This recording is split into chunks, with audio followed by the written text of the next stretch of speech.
Bismillahirrahmanirrahim. Assalamu alaikum and a very good day to all of you, my dear students. I hope that you're doing well. I'm sure you all have tried working on the preparation of a curriculum vitae and a resume. Of course, if you are looking forward to join an academic position, so more interested towards designing and preparing a curriculum vitae, whereas if it is a non-academic position, then thinking of preparing a resume based on all the characteristics and features and all the examples that we studied. So if I take you towards all those components, these were the things which were taught and discussed in detail in our lecture. Basics of a resume, now you know what they are. Basics of a curriculum vitae, a CV. Then CV and resumes comparison, so that you may know how you can differentiate between the two, and then some of the guidelines, some of the instructions through which you can of course prepare the best one.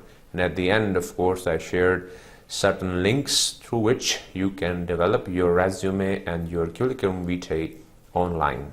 So I'm sure you have done it, and of course you would have and you will be using that resume and curriculum vitae in future to apply for different positions offered and announced by different organizations, companies, institutes. Well, the next step basically after you have applied is a call or an email, but the purpose is that you're going to receive a call to have an interview. And that interview, of course, is going to have a duration for which you will be interested to give your very best. You want to perform your best within that interview, because that is the only stage left between you and the job, because you have already gone through the test, the assessment, you have submitted your resume or your curriculum vitae, and on the basis of your performance and your resume, the material which you have presented, you have been called for the interview. So if you perform your best, then you'll be there within no time serving an organization. But if there is some problem that you face, or as a result of some bad impression that you develop, so you can face some problems. And to avoid it, this is going to be our topic for today's discussion. We'll be looking into some of the interview skills, what basically is an interview, and then looking at all those strategies, those specific set of questions, which of course will be provided to you when we move ahead, when we move towards the concluding part of our today's lecture. But first you need to understand what basically it is, what are the different styles, what are the different types, and what are those strategies or those stages through which you can prepare yourself for an interview. So let us take a start by looking at the origin of this word interview itself, talking about the French word, French alternative, it's this one, and in case of our English, most of the words back in the olden version of English language used to be spelled with E, and then they changed with I. So this is the first thing about the origin. But now if we look at the word itself, it seems to be like a clipped word and indicates that it basically refers to something bigger, more expanded. So the thing is that you can call interview as an interaction which is taking place between views of two individuals, like you and me. So if we talk and if we have an interaction, we are sharing our views, so that becomes an interview as well. But we usually call it as an interaction if it's taking place in journal. But if we turn it into a specific context in which one of us is being assessed, evaluated for a particular post in which he or she is going to start serving the organization, then now it's known as an interview. But Looking at the word itself, in general, it refers to the interaction of perspectives and in the interaction of views which is taking place between one or two persons or more than two individuals. This is also another meaning that you extract out of the word interview itself, that it is basically to see views of each other or one another. This is basically the purpose, that you want to have this two-way traffic of the exchange of views. I giving my views to you and you providing your views to me in feedback. So in this way, this is the interaction of views, or in short, like an interview. Then this is making it more specific. The basic definition that we have nowadays of this particular word of the interview: one-on-one conversation between a job applicant and employer representative of the employer. So it could be either the employer himself or herself, the organization, or the representatives of that organization or that employer. So you basically have this one-on-one conversation with these people, and now this is the basic definition of an interview. What is the basic advantage, or what is the significance? Well, it's an opportunity for the employer to match the applicant's qualification with the employer needs. So there we have it, a direct comparison of these two things. The employer needs are compared and matched with the applicant's qualifications. So if these two are equal, then that applicant, of course, would be considered for the job. But if the applicant is unable to meet the requirement, then he or she would be considered ineligible or not meeting that criteria which is required for the post. As a result of which, some other applicant would be given the opportunity of the interview on one hand and then the final selection. Well, this is the basic purpose of the interview.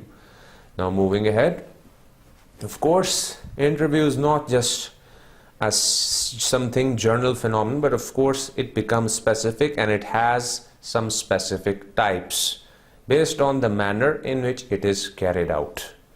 So we look into the types, and starting from the first one, which is known as the screening interview. And the word itself, screening, indicates that it's more or less related to this concept of sifting some good individuals out of all the other. You can call it as a mob or a mass, but the purpose is there are so many applicants and you want to sift or select the specific ones who meet the criteria, who are more competent, who are better, and for that you basically hold this screening interview. So it's basically the first meeting with the employer in which you basically eliminate the incompetent candidates. Of course, you can have the example in the form of on-campus and job fair interviews. So you know there are different career expo and education expo. So there are different job fairs which are also organized in different cities. The purpose of all these is that different organizations, different employers are there sitting within the fair, and they just want to hunt some capable and some competent applicants who are going to join their organization. So they're basically looking for HR, human resource, to fit into their organization, the capable ones. So the kind of interview which they hold is known as basically the screening interview. You move ahead and we look into the next category. It's called as the follow-up interview, which basically comes after this screening stage. Not all the categories are going to move in a sequence. There are different types with different purposes. This one, call it as a coincidence, are like coming one after the other, because this is the way in which you go through the first one, which is of course the screening interview, and then you move ahead with the follow-up interview. Follow-up means, of course, you have gone through step one, the first interview. Now it's a follow-up stage in which you are contacted again, and this time the purpose is of identifying the finalist for the position after this specific job related question, because the journal beginning is more related towards the background, the experience, so they realize whether this person is competent or capable or not. Once it's done, then they move ahead by asking some specific job related questions, and if you are able to answer it, then you are considered for the final position or the finalist who are going to have the final competition. Just the way you have the final or a semi-final in a tournament, in a similar way, this is the significance of this interview, in which you recognize or identify the finals. Phone or the telephone interview, alternative for screening and follow-up. This is also another category. You may have heard of it and you would have experienced it probably as well, but this is also a general trend, because now there are individuals who would like to work abroad, there are students who want to avail a foreign scholarship, so certainly they simply go through such a category of interview as well, in which their employer or the university representatives are at a distance, and of course it's difficult for you to reach there, it's difficult for them to come to interview. So the alternative for it is the interview is conducted with distance using technology. It can be a telephone, it can be Skype, in which you can have a video call session, video conference session with your interviewer. So that is also another category used when the interviewer and interviewee are located at distance away. So evaluation, of course, in such an interview is based on your responses, the way you are answering, your tone, the intonation, the rise and fall that you bring to show the energy and enthusiasm, your interest, your comfort level, the way you are trying to show yourself to be comfortable with your prospective organization, and adaptability, meaning how much you are comfortable with the use of technology. The more good you are, they'll be assessing it as well, which is why they may have probably chosen this mode of interview. So they would like to see to how much extent are you adaptable, how are you able to manage with this new mode of interview. So it can vary. If we look now ahead towards some other category, so this is the selection interview. Like once you have qualified the initial stages, so you go towards the final stage, the final interview, before the real head, the executives would like to see, you can call them the supervisor or the manager. So they're also sitting alongside with the other people who already have interviewed you in the initial stages, and now they're going to be straight with you and they're going to be the one asking some questions. So this is like the final stage. If you have qualified within the previous stages, hopefully you would be able to do well once you are well aware of the environment. You know, this is also another category that you have to face once you are about to go and join an organization. So this is also one category of an interview. Then search committee interview, because in such a category of the interview, you are basically required to respond to questions from each person. You have a committee of individuals and they really want to know how much capable you are, and each and every one of those individuals within the search committee are like doing a research over you. They are searching you, searching the inner potential which is inside you. So they have some specific questions that they're going to throw at you, and of course it is expected from you to answer those in a well efficient manner. So such a category is basically known as the search committee interview, because this is the interview conducted or supervised by a search committee of individuals who are going to ask one by one certain questions. So for that, of course, this is the tip mentioned here, that in the earlier stages you're probably facing just one individual, but in this one, of course, there will be more than one individual. So the good thing is that if they are like sitting here in front of you, 3, 4, 5, so you, while you are answering the asked questions, can do the alternative way of eye contacting each and every individual, so that they can see that you are just talking to each and every one of them, you are involving each and every one of them within the interaction, and you are quite confident enough with everything that you are saying. So you do not just talk to a single individual, rather you involve each and every one, but of course a bit more focused towards that particular person within the search committee who has actually asked the question. So that's the way you maintain the eye contact. This is also an interesting category of an interview. It's called as a group interview because you're not the only one involved within the interview process. Rather, you go along with some other applicants in the form of a group. And then your collective behavior is basically assessed. The way you behave as a team, the way you perform a team task. So there are different skills which are basically assessed when you are interviewed by a panel, by a committee, by some interviews, when you are basically entering the hall or the place of the interview for a group interview in the form of a group. So you're interviewed as a group, and these are basically the tasks: your leadership, your decision making, your flexibility and adaptability. So these are some of the factors which are being assessed, which are being evaluated, which are being checked to how much extent you are capable and competent enough to handle such a group task or teamwork, and how you're able to manage everyone, because there is always a difference of opinion and there could be clashes, there could be disputes when you are working as a team. So how are you able to manage such a confusion, such a chaos is your quality, which will be appreciated in case of a group interview if you're able to handle it well. Breakfast, lunch and dinner interview.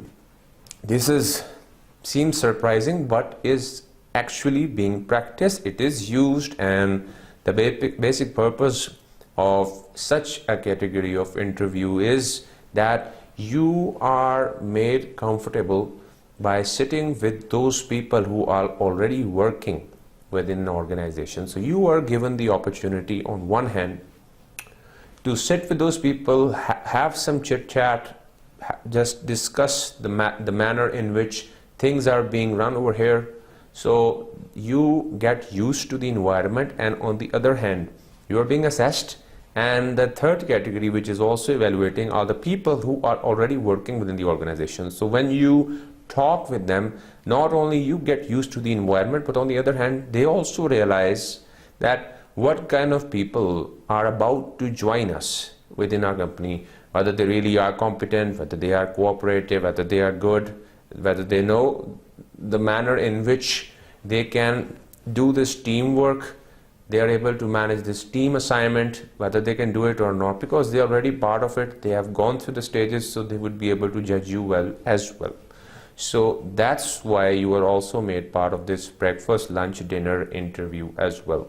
So question answer session with the people working in your prospective organization. So this is also one category of the interview as well. Seems interesting, isn't it the case? Because while designing, while preparing, while studying, of course I have not even gone through each and every category of the interview. Some of them I have faced, of course, but I'm also interested to go through the other stages of the interview as well, because it will look kind of interesting to me. So, but of course, provided I have sufficient knowledge about how such an interview works, as we are going to study as well. So if we move ahead, this is just one stage that we have covered of the interview, and that is of types, but this is one thing. In addition to this, there are some different styles in which the interview is conducted as well. As we look into the first one, that is the directive interview. Why is it called the directive style of interview? Is that basically you are being directed by the interviewer to provide this and this answers based on the specific questions which are being asked and thrown towards you and provided to you. So you are basically required to provide the answers of some raised question. So they'll be the one challenging the whole discussion rather than you, which is the case in category number 2, non-directive, because you are the one who direct the interview by controlling the discussion. If they are providing you with some specific questions regarding such a situation in which you have to perform this task, how are you going to do it? So they are setting up a context and you are providing the answer. Whereas if they just simply say, tell us something about yourself. So they are giving you a space in which you can just start talking about yourself, those good qualities that you consider to be the ideal one to impress your employer, and they'll start thinking to select you for the final position. So that is entirely up to you, but it depends on which kind of style is being used. So sometimes it happens that in the earlier stages of the interview, it seems to be more or less like non-directive. Then with the passage of time, it becomes more directive when some specific questions are thrown towards you. And then once again, as you move at the end, it becomes once again non-directive when you are given the opportunity to just say about certain thing. And then even you are provided with the opportunity to ask certain questions if you have some confusion within your mind. So the manner in which the interview goes on, or the styles which are used, can vary. Sometimes it can be one, sometimes it could be a combination of many, but that's the way it is. Then there is another style which is called as the stress or the confrontational style, as it indicates that it's more or less related to put you in a stressful situation. You really are stressed out and you are confronted. You feel like being confronted. You are provided with some sort of disputed discussion in which you are made to argue, and then there are some counter arguments, and then you have to defend your stance, but the purpose is to unsettle you. They want to unsettle you to see that how do you react when you are nervous? How do you react when you are losing temper? How do you react when you are getting impatient? How are you able to channel that anger to come up with a solution to calm down the whole situation? So then they use this stress or confrontational style. So to evaluate how you respond with this challenging and coming up with a creative answer. So this is also another category. And then there is a behavioral style to seek basically responses that give insights to personality and critical skills. So they would like to judge your personality and the way of your critical assessment, the way you use your critical skills to analyze the situation which is provided to you. In this style, basically the focus is on your leadership ability, your intellectual competence, personal team skills, team effort, your once again adaptability, adjustment, flexibility, and even your technical skills, administrative skills, and communication skills. So each and every one of these will be assessed based on this behavioral style, and such a style even develops from those specific kinds of questions which are asked and placed before you, as we are going to exemplify a certain set of questions which can simply help you to be well prepared for such a question. Because if you have this corpus, I'm not saying it's this perfect corpus or the data of those exact questions which will be asked in your upcoming interview. Of course, these are the most probable questions which their probability is very high. These are the kind of questions, these are the frequently occurring questions. You call them as the FAQs, frequently asked questions. So these are the sample questions which will be coming ahead. But before that, some understanding of the interview and the phenomenon, the types, the style of the interview itself.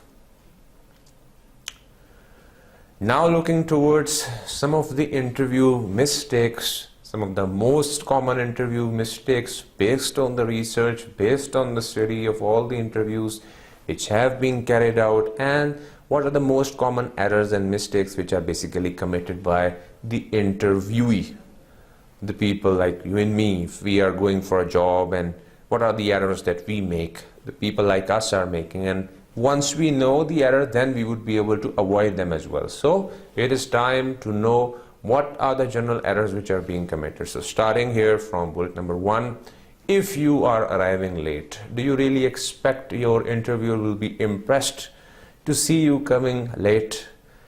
You may be provided with some comments like, don't you think it's too early to come here? So it will be,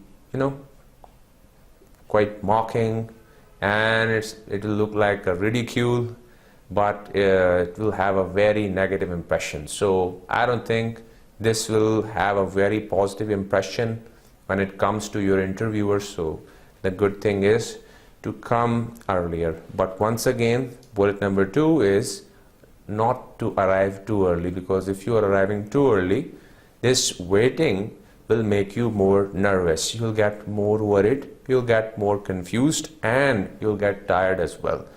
Have a difference of 30 minutes, 15 to 30 minutes. Sometime it can go to 45 minutes as well. But in general, this is the way things happen. But in general, 15 to 30 minutes of wait is okay. Sometime if there are more applicants, you have to wait for some time. But generally, you are provided with the reported time. And your interview is basically conducted after a while of that reported time, so that you may not have to wait for so long that you get tired, because a person who is already exhausted won't be able to perform well. So not to arrive too early, not to arrive too late. Have this moderate way of coming in between these two. Then wrong dressing, because this dressing should not reflect that you pay less attention to what you are actually doing compared to how you should be focusing more on the way you appear. So of course, focus should be there on what you can do, and the way you dress is also very much important, but the whole focus shouldn't be going towards the dressing itself. For example, too many flashy colors, too many designs won't look attractive when it comes to your interviewer. The way to look at it is that they want to basically talk to you. They want to see your perspectives. They want to have an interaction with you.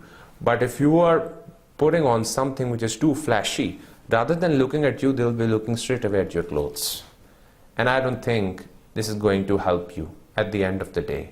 Rather, if you are wearing just the way, if you go through some material as well, there is like an attire of a formal attire, what to wear basically in case of an interview or in case of working in an organization. It is generally recommended to put on something plain. In case of males also, it's usually, I have seen it, gray color, black color, off-white, but basically plain colors and a bit dark color. Same can be said about women as well. Something which is plain. Not saying that you totally have to avoid the design, because of course that goes with your dressing, but the purpose is that keeping things a bit plain, not putting up too much jewelry. Same goes for the makeup as well. It has to be plain. Like I went through some study material for the preparation of it, of course. So generally it was recommended to have plain earrings if you really want to have some jewelry. So earrings will suffice, especially in case of an interview. And talking about the dressing, so the plain dress will look very nice.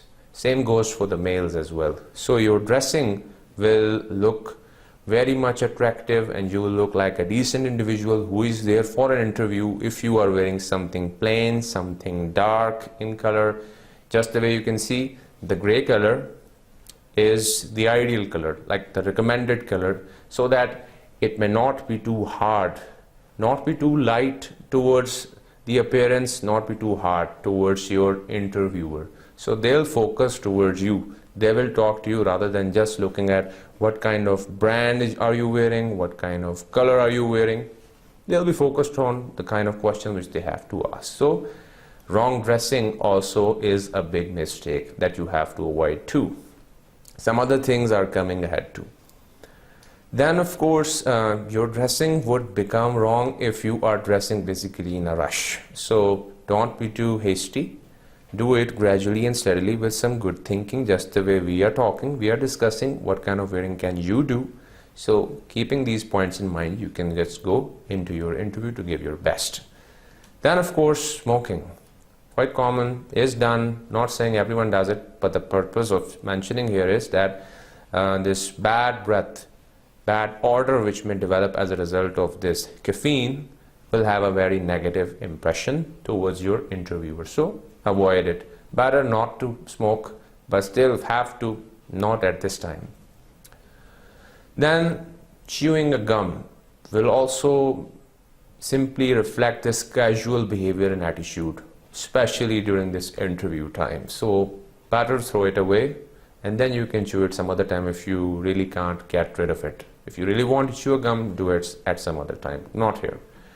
No idea about organization and job description. So this one is a very important point, a kind of question that they often ask, that if there is an organization whose name, let's suppose if I say ABC, so they may ask you, so Mr. A, what do you know about ABC, our organization? Would you like to tell us something about it? So this is the kind of question that they may ask just to see how much research have you already done. So if you haven't done anything, once again a big mistake which will go towards the negative side. No preparation. No preparation means that this indicates that some planning, some preparation, some practice was requisite, was required to give your best within the interview. And if it's missing, it becomes the error, it becomes the mistake. So this is something which has to be avoided as well. Not knowing your strength, not knowing your weaknesses. So this is also something, if I say I'm perfect, I know everything, so of course you are not carrying out this. This is why I've mentioned it within parentheses. SWOT analysis is very much common. Many of you would know, would be well aware of it. For the others, SWOT. S is for strength, W is for weaknesses, O is for opportunities, T is for threat.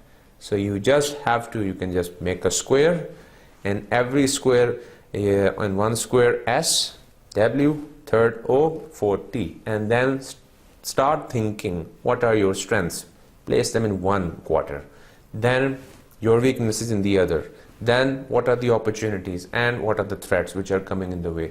Just place all these together and you will know what are your strengths which you really can mention, are the abilities which are going to contribute once you start working in an organization. And the manner in which you can talk about the weaknesses, of course we're going to see it, the kind of questions which are generally asked. So you can mention, of course, some of the weaknesses, but then how did you get hold of that weakness, turn it into an opportunity? So you can mention such a thing as well. Before the interviewer, they'll be impressed because they'll realize this is a person who can face a difficulty very easily. This is the person who, of course, realizes and accepts all the difficulties of life which are placed in front of an individual, but then challenges that obstacle and then deals with it, removes it from the way. So this is something which you have to do within the professional environment.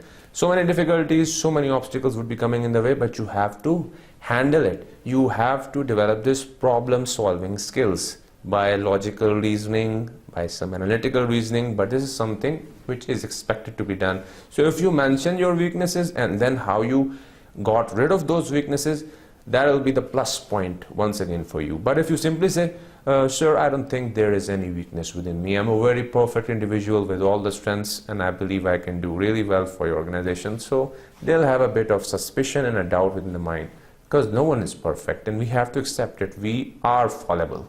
We can commit errors. We can make mistakes. Too much talk on a single point. Let's move ahead.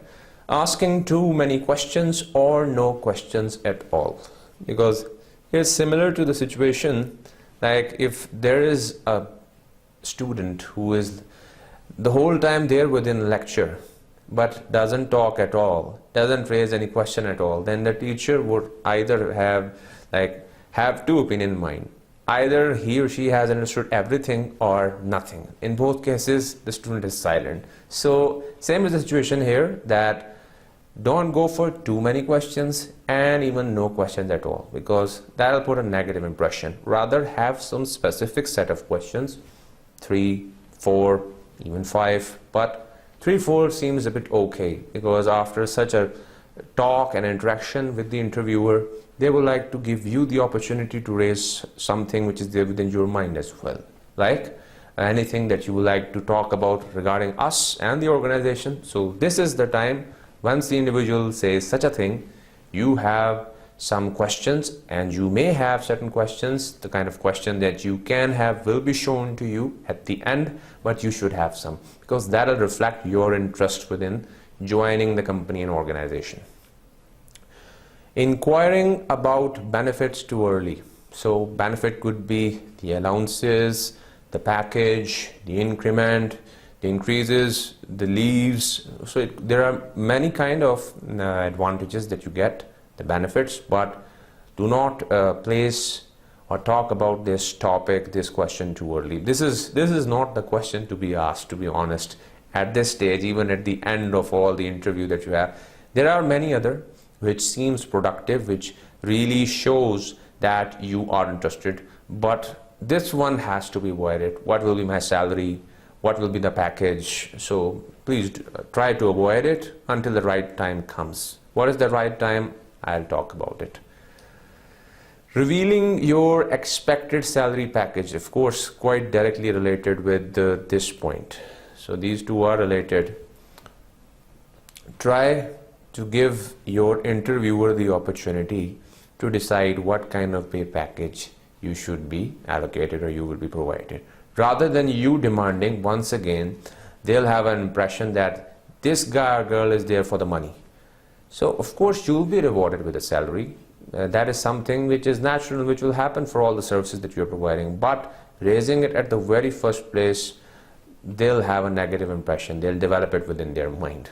So try to keep it like the last thing to discuss. And even if it has to be discussed, give them the liberty to talk about it first by a certain question that we will look into in a short while.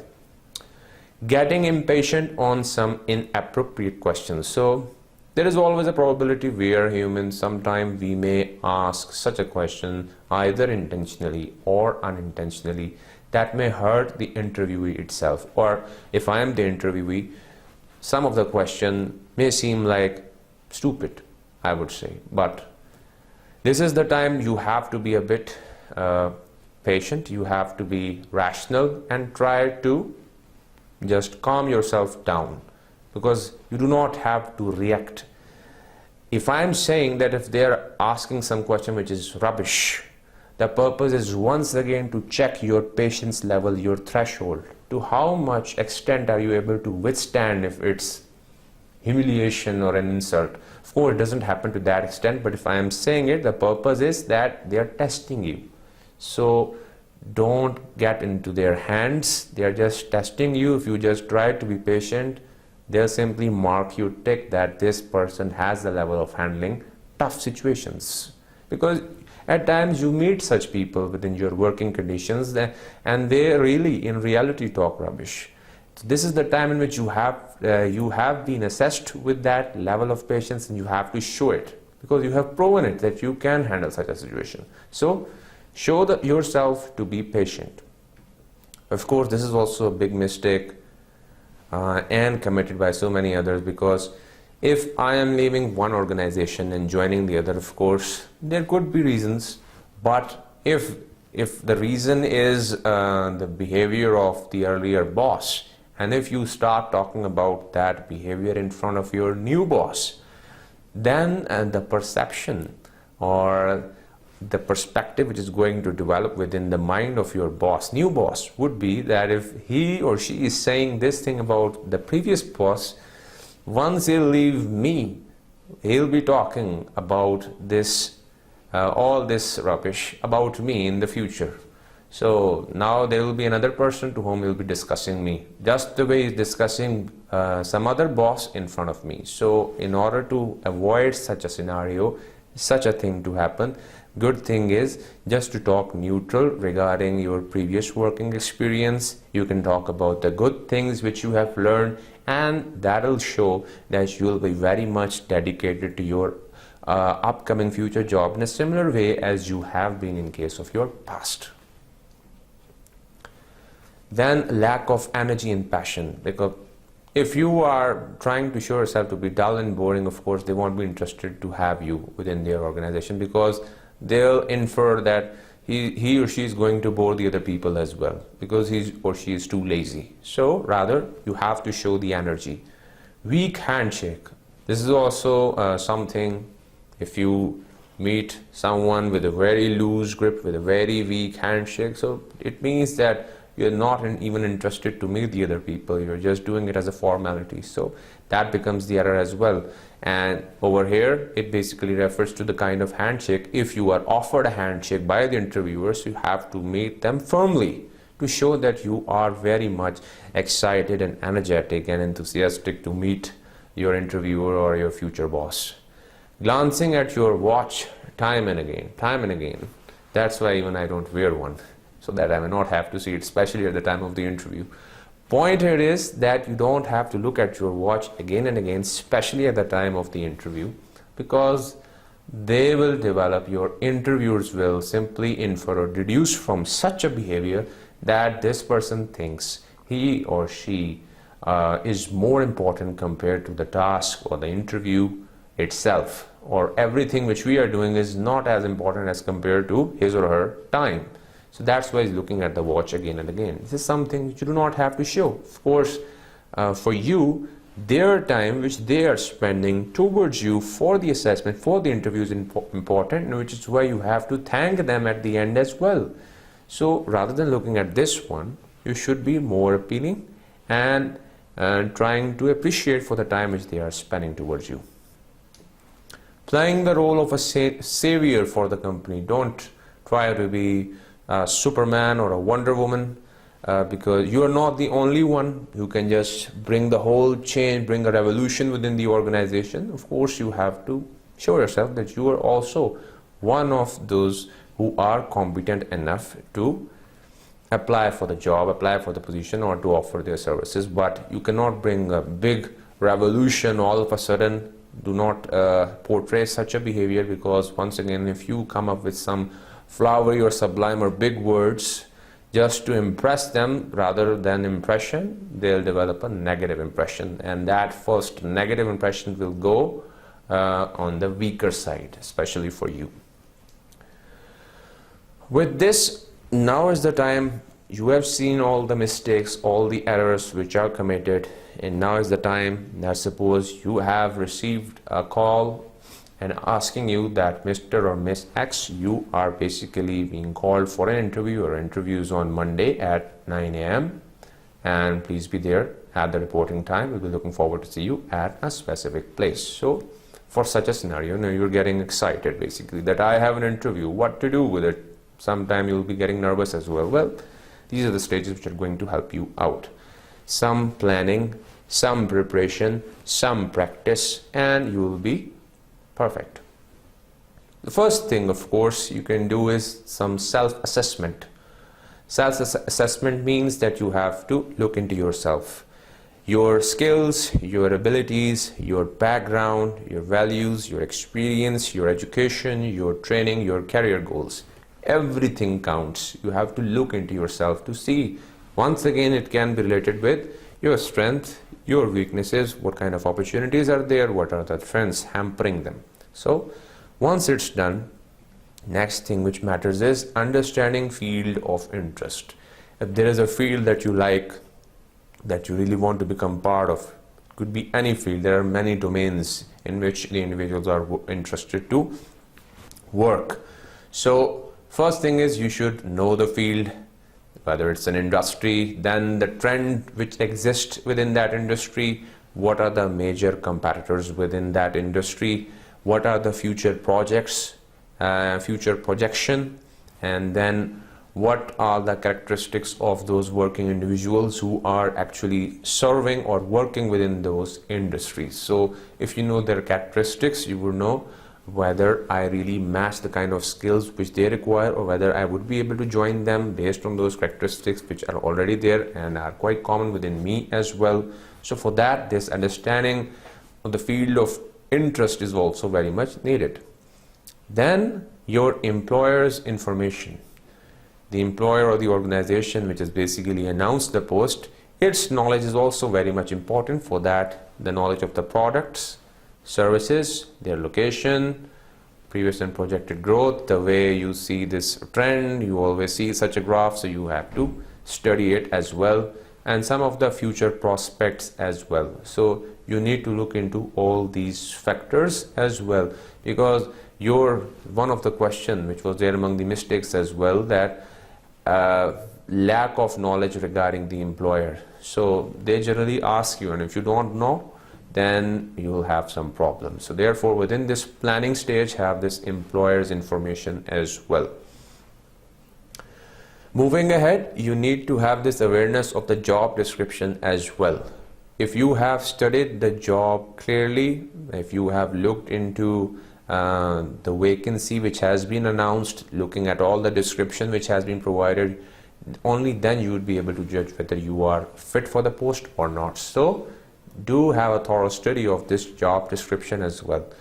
Moving ahead, prior knowledge of the interview format. This can help you a lot, which is why I am making a tick over here, that this prior knowledge of the manner in which interviews are generally conducted in that specific organization within which you want to work, within which you want to serve. So if you know the format, if anyone can help you with, if there is some friend who's already working, or if there is someone who can already guide you with your first meeting, so that can be quite helpful, because that will give you the duration of the interview, the time and place of the interview, who basically is the interviewer, whether it's a panel, a panel interview, selection committee interview, one-on-one interview. So it can help you a lot. Preparing for the anticipated questions. So this is also something that you should do. This is the exercise which can help you quite a lot. Anticipating based on the kind of job that you are about to take, for which you are basically applying. You need to anticipate certain questions as well. And once you have made that list of questions, provide it to a friend, and then try to sit in an environment in which there is a table between you and your friend, and then giving him all the questions. Then say that I want you to conduct a mock interview. It will be a mock interview, but of course you have to be as serious as an employer is, and then simply ask all the questions which are there within the list. You can come up with some additional questions as well, but the purpose of it is to have this self-assessment to how much extent I am able to answer the questions fluently, proficiently, without any trouble, without any hindrance. So go through some mock interviews as well.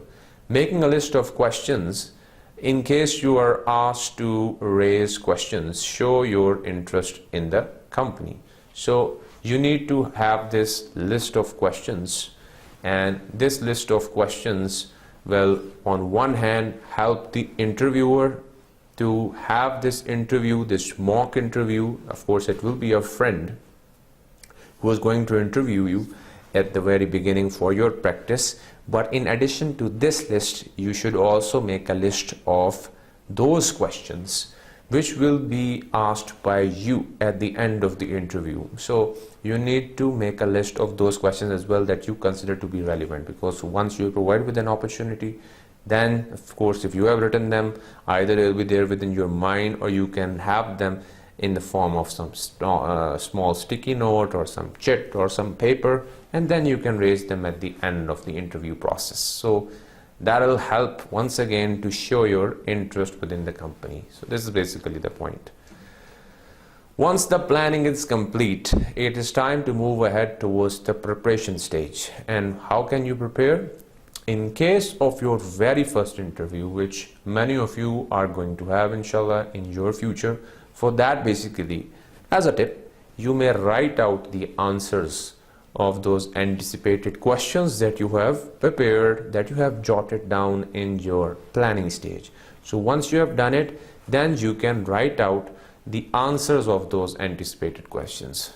That will help you, of course. How? Point number 2. You practice those responses that you have written in front of you out loud. You read them out loud, and you first read them to simply develop your articulatory skills, to check whether you are speaking it right, pronouncing the words right. Then the next stage is you read those answers. Rather than reading, I would say that you would be quite comfortable simply saying the answer straight away in front of the mirror, because try to say it to that extent that you simply kind of remember the kind of answer that you have to say with respect to those questions. But I'm not saying that the anticipated questions would be equivalent to the kind of questions that will be asked, there can be a bit difference. It won't be exactly the same because over there are some separate individual and you are trying it on your own, but of course the anticipation helps. So once you have read them, you'll be able to remember the basic points, and based on those basic points, now try saying or answering those questions in front of a mirror, because now you would be able to see how you are basically saying it verbally, how you are saying it non-verbally. Talk about the presentation skills, you know what are verbal, what are paraverbal and non-verbal communication. So try to see all those three modes by looking or talking to a mirror, or answering those questions to a mirror and imagining that there is an interviewer in front of me as well. Rather, actually it's you looking at yourself, but the purpose of it is to make yourself comfortable to you, so that you may know how to use your facial expressions and gestures.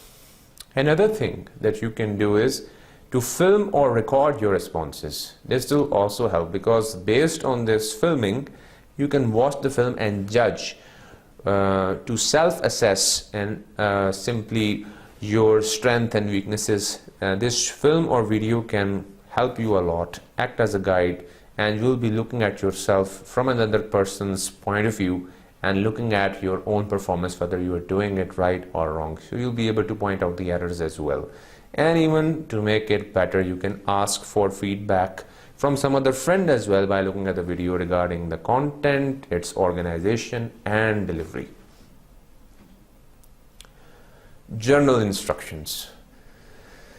Basically, once again, I would say not too early and of course not too late, because those were already there within the mistakes. But generally, once you have done this planning and this practice, this is this time after those planning and preparation and practice that you arrive early, because there could be some traffic problems. So better to leave early from the house to reach there at the site of the interview well in time. Then the next thing is that you should arrive well prepared, and preparation basically means that you should have this copy of a resume or a CV that you have prepared based on your lecture number 25, not saying exactly the same. You can come up with all the creativity that you think should be there. Then references, referees or their reference letters, of course the ones which are up to date, which are in contact with you, and of course who can be contacted by the interviewers as well. And then some relevant academic transcripts reflecting your overall performance should be there in the form of a folio. Folio, or you can call it as a pocket file. You see the file in which there are transparent leaves in which you can simply pocket your transcripts, simply place them so that they are visible, well protected, and organize them into a sequence so that the interviewer can simply look into your qualification, your overall performance, your certificates, your workshops, the seminars, everything. You can simply organize them in this folio, and you can take this folio with you and it will be self-explanatory. So don't go empty-handed, take something with you.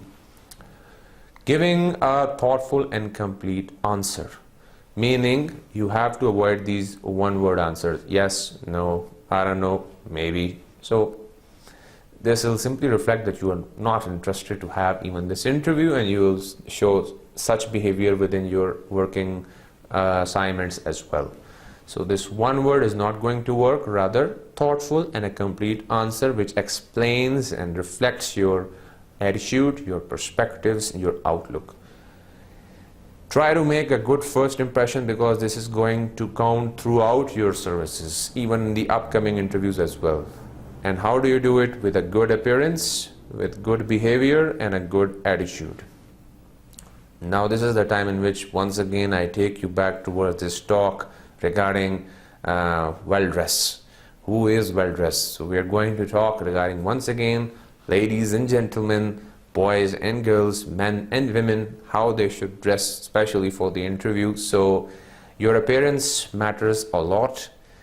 You have to dress professionally instead of being overdressed with flashy colors or style. So you all have a sense of fashion based on the media industry and the fashion industry, the way it has developed. So you know all the colors, We all, mashallah, have this aesthetic sense. We know how to come up with some different designs, where over here at the time of the interview you should also know the kind of attire or the kind of dressing which appeals the interviewer and which looks best to show you as an individual who is there at a formal situation for a formal purpose, and that is an interview where your perspectives matter. So don't be overdressed, and you have to use your makeup moderately. Of course, I talk about it, a light makeup, earrings can go, then making sure your hair, if you have a mustache, a beard, so the purpose is it has to be well trimmed. Trimmed means it has to be disciplined, well cleaned. Then don't overdo the use of jewelry. I talked about jewelry. The general accepted convention is that earring will go just fine. They'll look okay, will reflect a good personality. Then avoiding strong perfumes, colognes and aftershaves. You can look into their details as well.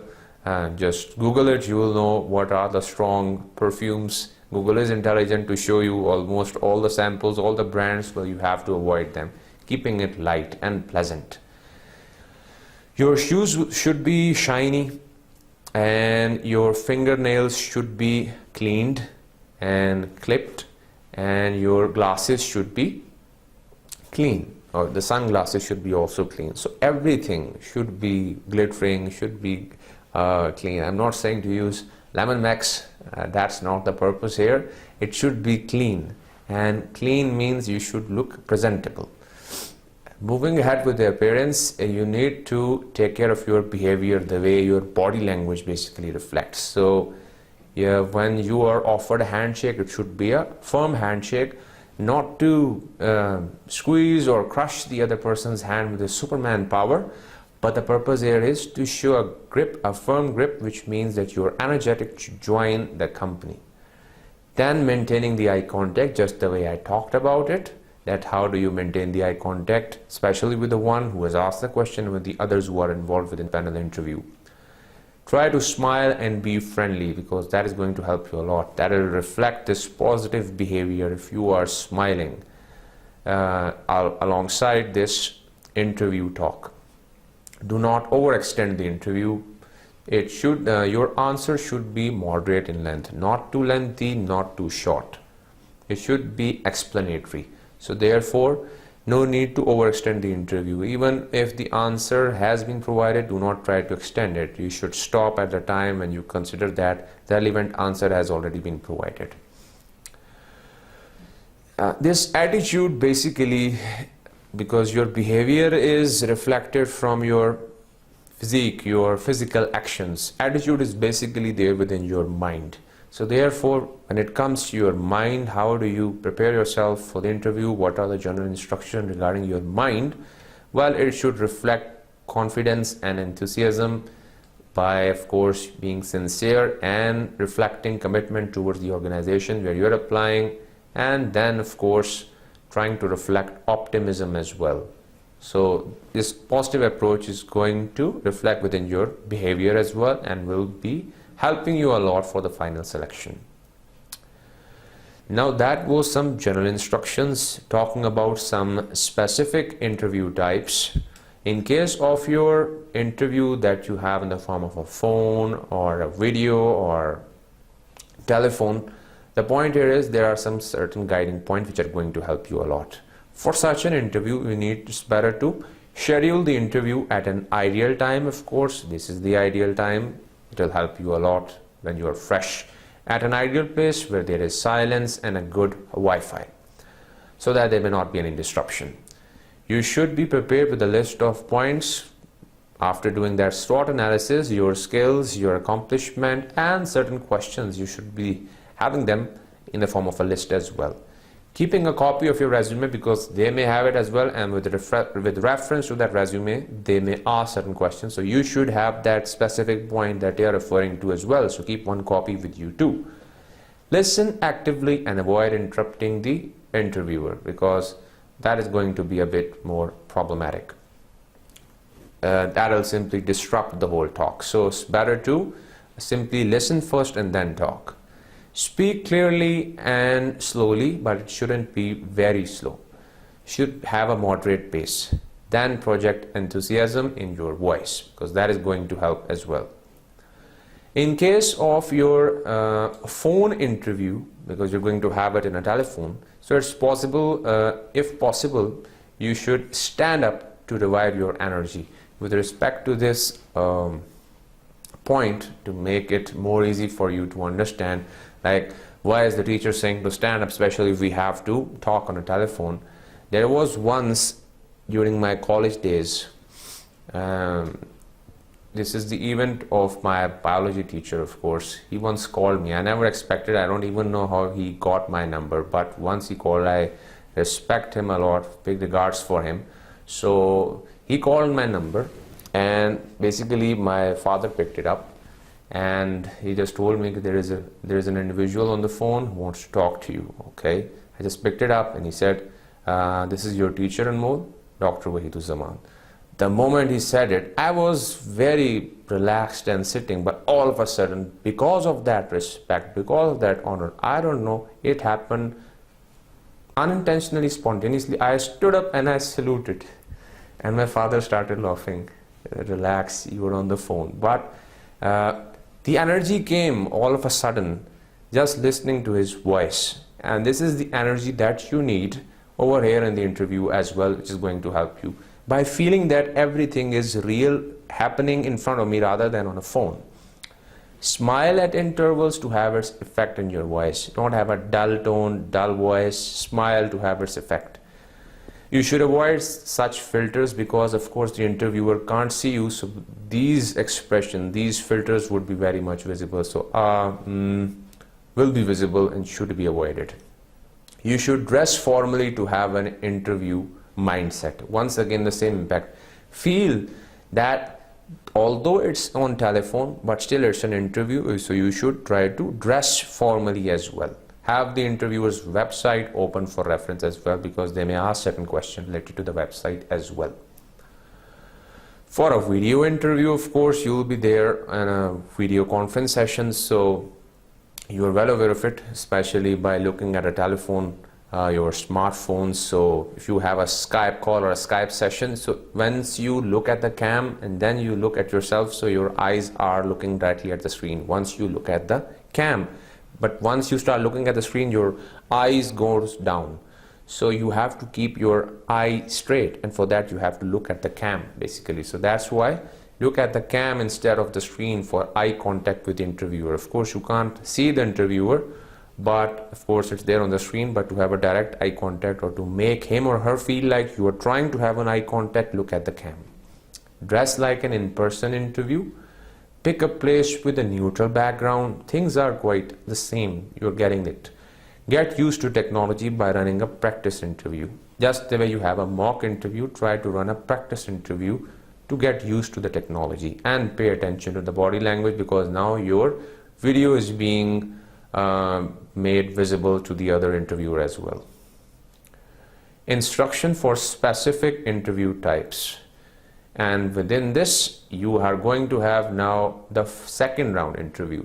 And in this second round, first screening is over. For second round, of course, you already had this first interview. The first thing is that review what did you do in your first interview, because that is going to help you. After that, research the employer once again to gather more information, because this one will be a bit more tough, more job specific and more organization oriented. So need to do more research and try to find staff members working in the company, not the one which are part of the hiring committee. They're going to help you to know more about the organization so that you may be able to answer it well as well. At the time of the interview, now like this is the place where you are sitting, this is the area, and right in front of you you have some people who are there. So this is the time, even you can do it before it, turn off your cell phone so that it may not even beep once. So this is not the time. Turn it off. Be respectful to everyone, respect them. Do not put your belongings, whether it's a briefcase, attaché case, or a bag or a file, do not put it unless needed. For example, if they want to see your files, then you can provide them.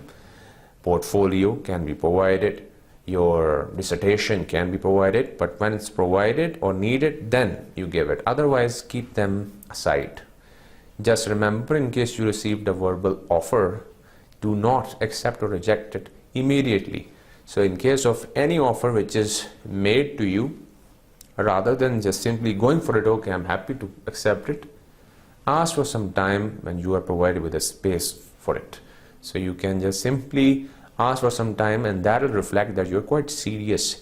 You take everything seriously and you consider thinking before performing an action. So this thinking has to be reflected. So for that, it's always good to ask for some time before accepting or rejecting an offer. Nature of the interview question is also very much important, and which is why you have to be made aware of it. So there are different types of questions which are asked by the interviewer, but they are generally divided into these three categories. You have these traditional questions, which are basically related to your experience, background, personal qualities. In order to reflect your behavior, we have these behavioral questions, through which the interviewer try to predict your future behavior based on your past behavior. And then it becomes more job specific when they ask these technical or case questions, more field specific. These are the kind of questions which are generally asked when it comes to your traditional questions.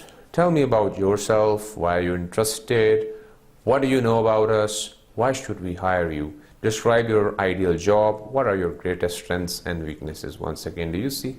Tell me about an accomplishment you're proud of, what have you learned from your failures, what motivates you to do good. So it can be, this one can be a general category, and even you can find it in the behavioral category as well. So basically they want to study your behavior, that whether you're able to reflect your strengths and weaknesses, or whether you're trying to hide your actual or real behavior. So it can go in both sides, but this is the general category of those questions which are considered. What motivates you to do good work? Moving ahead, how do you prefer to be supervised? How would a former supervisor describe you? How about your friends? Why did you attend this university? What was your major? What did you enjoy? What do you see yourself doing in 5 years? Do you plan to return to school? What other position are you interviewed for? So this can be one question as well, and you have to answer it tactically as well, keeping in view all the factors so that you may not harm the overall interview process. You talk about the behavioral questions with respect to the interpersonal skills. This can be a question. Have you ever dealt with a strong disagreement among team members, or what did you do? Tell me about the most difficult or frustrating individual and how you approached the situation. Tell me about a time when you had to be assertive. So with respect to communication, tell me about a time when you had to present complex information. Describe a time when you used persuasion to convince someone. Tell me about a time when you used written communication skills to convey an important point. In case of taking an initiative, provide an example of when you had to go above your call of duty. Tell me about a project you initiated. So there are different modes, there are different nature of question. In order to extract the creativity and innovation within you, describe a time when you provided a creative solution to a problem. What is the most creative thing you have done? So there could be a list of questions, I would say. With respect to the leadership, tell me about a time when you influenced the outcome of a project by taking this role of the leader. Describe your leadership style and provide an example. Provide an example that demonstrates your ability to motivate others, being a leader. In case of planning an organization, tell me about an important goal of yours. How did you reach it? How did you plan it? How did you organize it? Describe a situation when you had many assignments. What step did you take to finish them in time? Provide an example of what you have done when your time schedule or plan was upset by unforeseen circumstances. So there are difficulties, and how did you plan and organize to get out of it? So these could vary. In case of looking at the flexibility which is there, describe a situation in which you overcame a personality conflict. Describe a time when you were faced with issues that tested your coping skills. How did you cope with it? Describe a time when you received constructive criticism, and how did you deal with it? in case of your decision making skills, provide an example of when you had to make a difficult decision and then how did you approach it. Describe a time when you had to defend your decision. Summarize the situation where you had to locate relevant information, define key issues, and so on. I'm just trying to go through first few lines. You can look into it in detail. Now there is an approach, basically there is a formula in order to deal with these, or in order to answer a behavioral question. You can call it as a STAR formula or a CAR formula. Almost the same, just for you to remember. STAR basically refers to situation, and the task, the situation in which you were involved, the task which was to accomplish, is for the actions which you took, and R is for the results which you achieved. And basically, if possible, you have to quantify the results as well. So this is basically the STAR formula. And then you have a CAR formula as well, in which C refers to the context of the whole event, A is for the action that you took, and R is once again for the results, once again quantifying them. So the application of, this is the example of the application of CAR formula. This is the question: describe a time when you worked in a team and what role did you play. So over here you have the context. Last semester I was part of a team of 5 people, and then what was the action? I was a team leader in charge of coordinating, so I took the initiative to create a meeting schedule, and then there are some other tasks as well which were performed. And then what was the result? As a result of my efforts, we finished the project 1 week ahead of the schedule, and we were chosen as the group with the most innovative marketing plan. So that's how you provide the structure, and you can look into it to provide the complete answer. In case of your technical question, of course, more common in case of these fields, finance, accounting, consulting, and so on, your questions may be related with concepts learned from coursework, industry knowledge, and specific skills. So what you can do is practice and consult other workers and alumni, because they're going to help you what kind of technical questions are asked within our organization. So this will be quite helpful. In case of your tricky questions, some of the tricky questions have been assembled here, and you have to keep certain points in your mind. Although seem simple, but you have to reply to this about yourself question, keeping in view your audience, what is the nature of the audience and what is the purpose. And you have to talk about yourself, reflecting those skills which are there within you and are needed within the organization as well. Once again, meeting the needs of an organization with your qualifications. So that's how you have to tell about yourself. What are your greatest strengths and weaknesses? I think now we know how to answer it, but there is a good clue for you upcoming, but you have to be honest and turn it into an opportunity. What are your salary expectations? Once again, the important one, I told you, do not bring this from your side. If it comes again and again from the other side, then you can start with, I'm sure you have a range in mind, sir. So if I may ask, what are you willing to offer? And in this way, you are throwing the ball at their court, and then if they come up with a figure, then you can do the negotiation. But do not just say, I need 40, I need 60, I need 75, I need 80. So they're going to bring you down. The good thing is, let them decide first and then do the negotiation.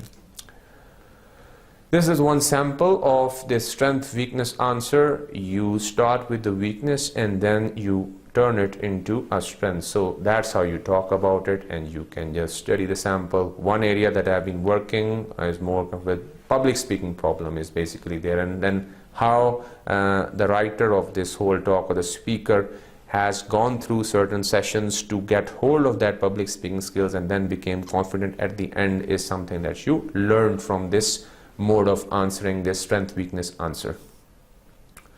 So this is basically the list of the questions that you may ask the employer at the end when they say anything that you would like to ask from us or the panel or the committee members. So what kind of training do you offer to the new employees? Very relevant question. They're going to talk about it.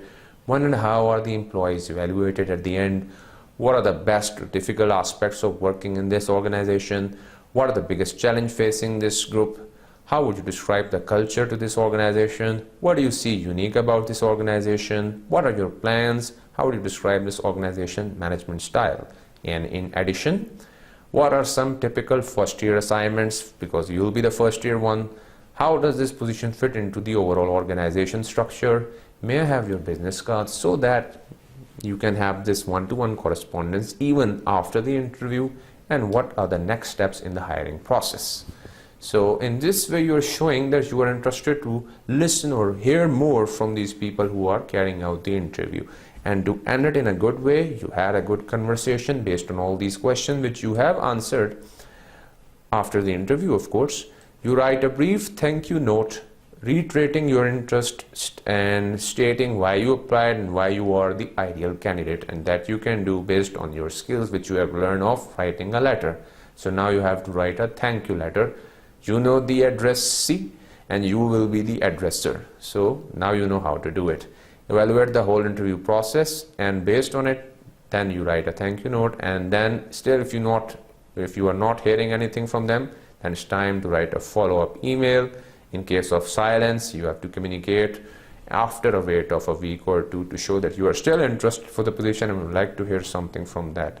And with this, I believe and I'm sure you're going to get the final selection call and you'll be asked to come and collect your contract. And I'm very much hopeful, and I wish you best of luck for your new upcoming career, because this resume thing and the interview skills is going to help you a lot if you practice it properly. You have the list of questions, have all the mock interviews, revise it, record it, watch it again, develop your skills. You'll be the perfect interviewee of all time, all of you. That won't be the end. Yeah, just turn it into a chain reaction, spread it among others so that we all can be good workers, good citizens, and good employees of our organization. And with this, I say we have covered all these successfully. I wish you best of luck. Till our next lecture is goodbye, and thank you very much. Assalamu alaikum from my side.